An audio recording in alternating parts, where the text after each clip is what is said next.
আজকে আপনাদের জন্য খুবই সিম্পল একটি ফুচকার রেসিপি নিয়ে চলে আসলাম। ঝটপট আর কম সময়ের ভিতরে এই ফুচকাগুলো কিন্তু বাসায় তৈরি করে নিতে পারবেন। এই ফুচকাগুলো কিন্তু একদমই বাহিরের ফুচকার মতন খেতে, তবে আপনারা যদি বাসায় বানিয়ে খান তাহলেই বুঝতে পারবেন আসলে এটার স্বাদ কত। প্রথমে এখানে আমি 1 কাপ আটা নিয়ে নিব। আপনারা চাইলে ময়দা দিয়েও তৈরি করতে পারেন। সামান্য লবণ দিয়ে দিব, ভিজিয়ে রাখা সুজি দিয়ে দিব 1 চামচ। তারপর হাতের সাহায্যে এগুলোকে সবার আগে সুন্দরভাবে মিশিয়ে নিতে হবে।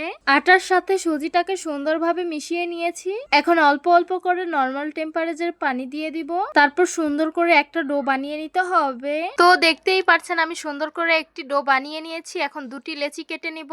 আমি 2টা রুটি বানাবো তাই 2টো লেচি কেটে নিয়েছি। তো দেখতেই পাচ্ছেন ডোটা কিন্তু অনেক বেশি সফট হয়েছে। একটা লেচি দিয়ে সুন্দরভাবে একটি রুটি বানিয়ে নিয়েছি। তারপর বোতলের মুখা দিয়ে সুন্দরভাবে এগুলোকে ছোট ছোট কিউব করে কেটে নিচ্ছি। আপনারা একবার দেখলেই বুঝতে পারবেন যে আমি এটা কিভাবে করছি। তারপর বাড়তি অংশগুলো উঠিয়ে ফেলে দিব। তো এইভাবে আমি সবগুলো করে নিয়েছি। তারপর হাতে অল্প একটু সয়াবিন তেল দিয়ে এগুলোকে সুন্দরভাবে মেখে নিতে হবে। যেই ছোট রুটিগুলো কেটেছিলাম সেগুলো সামান্য একটু বেলে নিব।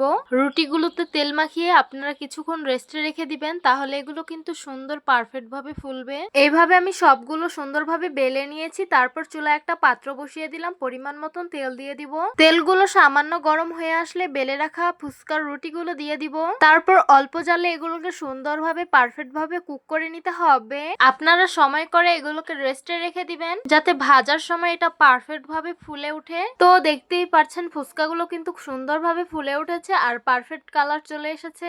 আমি যদি একটু সময় করে রেস্টে রাখতে পারতাম তাহলে কিন্তু এটা আরো একটু বেশি ফুলতো। তো দেখতেই পাচ্ছেন ফুচকার কালারটা কিন্তু কি সুন্দর হয়েছে আর হয়ে গেছে। উঠিয়ে নিব।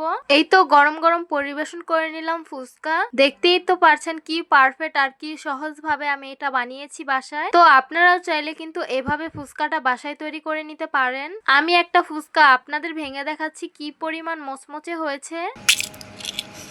তো দেখতে আর শুনতেই তো পেলেন যে কি পরিমাণ মুচমুচে হয়েছে ফুচকাগুলো। তো আশা করছি আজকের ভিডিওটা আপনাদের কাছে অনেক বেশি ভালো লাগবে আর সহজও লাগবে। তাহলে আজকে এখানেই বিদায় নিচ্ছি। সবাই অনেক বেশি ভালো থাকবেন, সুস্থ থাকবেন। আল্লাহ হাফেজ।